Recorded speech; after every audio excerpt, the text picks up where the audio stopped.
When we talk about important albums in American punk history, Wild Gift by the band X often comes up, and for good reason at that.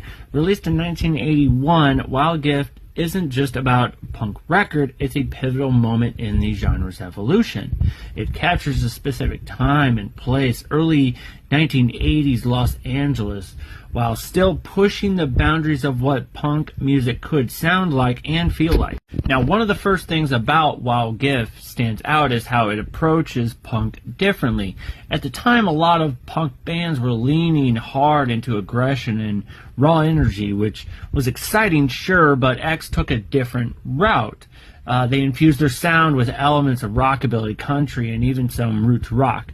The music still had like an edge and urgency you'd expect from punk, but it also had melody and groove and this, really rich musicality that wasn't all that common in the scene back then. Then there's the songwriting process. The core of X's identity lies in the partnership between Exene and John. Their lyrics are poetic and almost literary, and their vocal interplay brought a kind of emotional depth to punk that was pretty rare at that time. On Wild Gift, they wrote about things like love, domestic life, loneliness, and longing, but always through a punk lens. It was raw, it was real, and it felt very personal. And here's something really cool about the album. It was produced by Ray, Manzarek?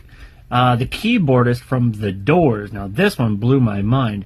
That kind of collaboration between the old guard of 60s rock and the rising tide of punk was very unusual, and it gave the album a certain polish without stripping away its grit. Manzarek really helped X retain that intensity while making the songs more accessible to a wider audience. Critically, Wild Gift was a hit. It was named the best album of 1981 in the Village Voices.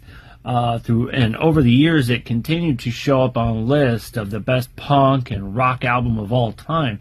That kind of recognition really cemented its legacy, not just a great punk record, but as a great album, period. Lastly, we can't ignore how much the record says about the LA punk scene at the time. X wasn't like Black Flag or the Germs. They weren't about pure chaos or destruction. They were reflective, romantic, a little nostalgic, and they represented a side of punk that valued storytelling and musicianship.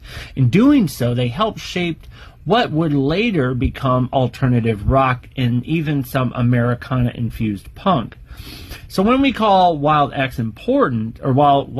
important, we're not just talking about its sound, we're talking about how it shifted the conversation. It showed that punk could be artistic, it could be emotionally complex, and it could evolve without losing its core.